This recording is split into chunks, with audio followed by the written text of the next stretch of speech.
Sunday worshippers will cry out for mercy, but it will be too late. A day is coming, a day unlike any before it, when millions who ignored God's clear command will cry out for mercy. But it will be too late. They had the Bible.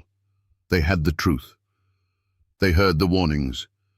Yet they clung to tradition.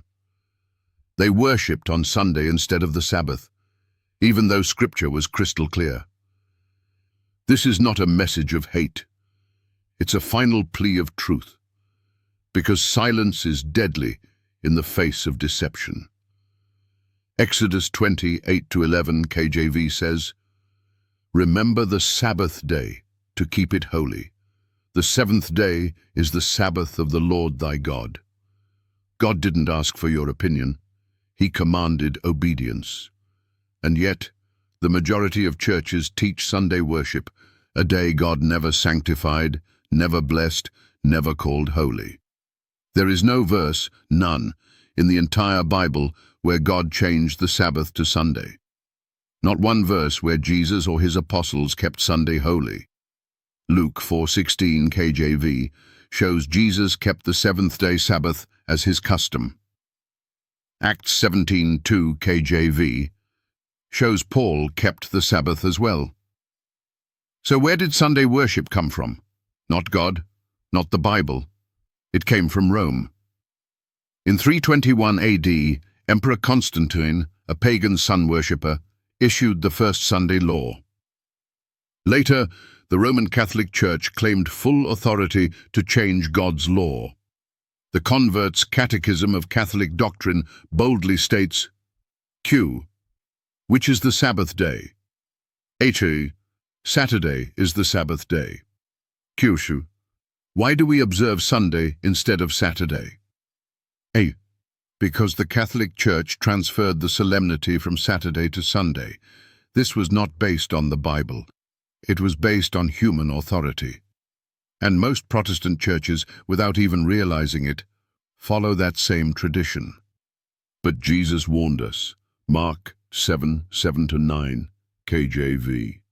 Howbeit in vain do they worship me, teaching for doctrines the commandments of men. Ye reject the commandment of God, that ye may keep your own tradition. God will not excuse willful ignorance in the last days. Revelation 14:9-10, KJV, contains a solemn warning. If any man worship the beast and his image, he shall drink of the wine of the wrath of God. Sunday worship will be the final test of allegiance. The beast power has exalted Sunday as its sign of authority. Those who choose to obey man over God will receive the mark of the beast, and when the final judgments fall, it will be too late to switch sides. Proverbs chapter 1:24-28, KJV, delivers a terrifying truth. Because I have called, and ye refused, I also will laugh at your calamity. Then shall they call upon me, but I will not answer. They shall seek me early, but they shall not find me. Millions will cry out, Lord, Lord. But Jesus will say, Matthew 7:23, KJV, I never knew you. Depart from me, ye that work iniquity. Iniquity means lawlessness, breaking God's commandments. Every Sunday sermon that ignored the Sabbath was a rejection of God's law. Every Bible reader who saw the seventh-day Sabbath and chose tradition instead rejected God's authority. So here is the challenge. Disprove that the Sabbath is the seventh day. Disprove that God sanctified Sunday. Disprove that Jesus kept or changed Sunday. Disprove that Sunday worship is rooted in tradition, not truth. You can't. The evidence is overwhelming. The time to choose is now.